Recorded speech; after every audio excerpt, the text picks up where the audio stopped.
నేను మీ doctor చిన్నమై లంజిరెడ్డిని graduates సమస్యల పరిష్కారానికి మీ గొంతుకనే వస్తున్నాను.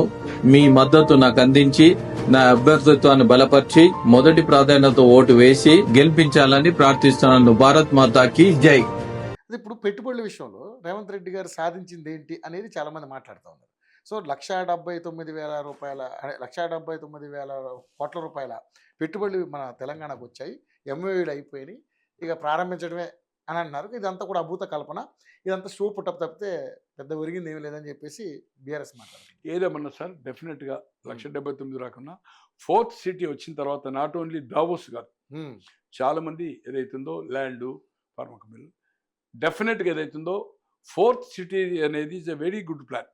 ఓకే, సాధ్యం, అది చాలా బ్రహ్మాండంగా ఉంటుంది. హైటెక్ సిటీ కంటే సాధ్యం. దానికి ల్యాండ్ 4th సిటీ అంటే కంప్లీట్ ఈ 4 సంవత్సరాలు అవుతుందా లేదా, కమెన్స్ అయిన తర్వాత ఏదైతుందో చాలా దానికి ఏదైతుందో రెస్పాన్స్ వస్తున్నది, దానికి అవకాశం ఉంది.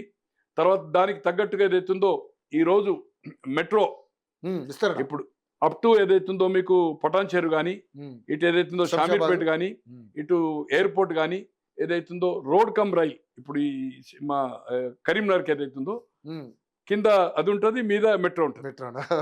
ఖచ్చితంగా ఏదైతుందో ఆల్రెడీ మిలిటరీ ల్యాండ్ అదైపోయింది, ఇది కూడా పటాన్చేరు అయిన తర్వాత దీని అభివృద్ధి అనేది మళ్ళీ తర్వాత ఇంకొక రోడ్ అవుతుంది కదా ఓఆర్ఆర్ లెక్క అయినాక దానికి కూడా ఆల్మోస్ట్ ఆల్ భూమి సర్వే అవుతుంది, అప్రూవ్ ఇచ్చింది సెంట్రల్ గవర్నమెంట్. దాని తర్వాత అసలు హైదరాబాద్ అనేది సార్ ఈరోజు క్లైమేట్ మెయిన్ చలికాలమైన ఎండాకాలమైన వానకాలమైన, Delhi different weather, Bombay different weather, Madras ఈరోజు ఏదైతుందో Bengaluru one of the best ఉండే, బట్ అది కూడా ఏదైతుందో కుప్ప అయిపోయింది.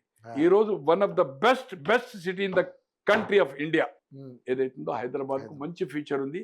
హైదరాబాద్లో ఈజీ అవైలబిలిటీ ఉంది, హాస్పిటల్స్ కానీ, ఎడ్యుకేషన్ ఇన్స్టిట్యూషన్ కానీ, ఎవ్రీథింగ్, ఈవెన్ పర్యాటకులకు కానీ, రెస్టారెంట్ కానీ, కల్చర్ కానీ, లా అండ్ ఆర్డర్ కానీ, ఎవ్రీథింగ్ ఏ ఒక్క అయినా ఇబ్బంది లేకుండా అవైలబిలిటీ ఎనీ క్లాస్ ఆఫ్ కన్స్ట్రక్షన్లో కానీ టాప్ ఆఫ్ ఈ రోజు ఏదైతుందో ఇప్పటికీ అందుబాటులో ఉన్నాయి రేట్లు కంపేర్ టు ఢిల్లీ కానీ బాంబే కానీ కంపేర్ చేసినట్టుగా. ఈ ఏదైతుందో రాబోయే రోజుల్లో బంగారు భవిష్యత్తు ఏదైతుందో హైదరాబాద్కు ఉంటుంది. ఇక్కడ పెట్టుబడి పెట్టడానికి వస్తారు, peaceful of law and order peaceful ఉంది, ఏ ఒక్క ఇబ్బంది లేదు, ఇక్కడ ఇబ్బంది లేదు. కానీ ఫ్యూచర్లో నిజంగానే అంటే ఢిల్లీని కాకుండా ఇండియాకి దీన్ని హైదరాబాద్ని రాజధాని చేస్తున్నారు ఛాన్స్ లేదు, రకరకాల వార్తలు వస్తాయి. రాజధాని లేదు, ఏం లేదు, రెండో రాజధాని కూడా ఛాన్స్ లేదు. No chance. రెండో రాజధాని అయితే ఏమైతుందంటే హైదరాబాద్లో ఎంపీలు ఉంటాయి కానీ ఎమ్మెల్యేలు ఉంటాయి. సెకండ్ రాజధాని అయింది యూనియన్ టెరిటరీ, యూనియన్ టెరిటరీ అయిన కాడ శాసనసభ ఎన్నికలు ఉన్నాయి. ఇవాళ 26 సీట్లు ఏదైతుందో ఎంఐఎంకి ఉన్న స్ట్రెంతే ఇక్కడ హల్లా గుల్లా లా అండ్ ఆర్డర్ అవుతుంది కదా సార్. రెండో రాజధాని క్వశ్చన్ లేదు. రెండో రాజధాని అంటే యూనియన్ టెరిటరీ, యూనియన్ టెరిటరీ అంటే ఎమ్మెల్యే ఎలక్షన్స్ ఉంటాయి, ఓన్లీ కార్పొరేషన్ అండ్ లోక్సభ అంతే. ఇప్పుడు చండీగఢ్ ఎట్లయితే ఉంటుందో అందుకోసం ఏదైతుందో there is no question of second capital, union territory సమస్య లేదు, దాన్ని ప్రజలు హర్షించరు. హైదరాబాద్లో లా అండ్ ఆర్డర్ ప్రాబ్లం అయితే there is no question. Okay, కానీ ఇంకా దానివల్ల ప్రజలు ఇంకా అబ్బో అంటే రెండో రాజధాని ఇస్తే ఇంకా హైదరాబాద్ ప్రపంచ దేశాల్లో చూడడానికి దాని గురించి ఆలోచన వద్దు. యాక్సెప్ట్ కాదు, ఇక్కడ ఏదైతుందో ప్రజలు హింస అవుతుంది మొత్తం, నెలల తరబడి కర్ఫ్యూ అవుతుంది.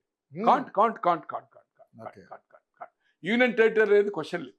Okay, thank you Gunaprakash garu. చాలా సందర్భాలు మనం మాట్లాడుకున్నాం.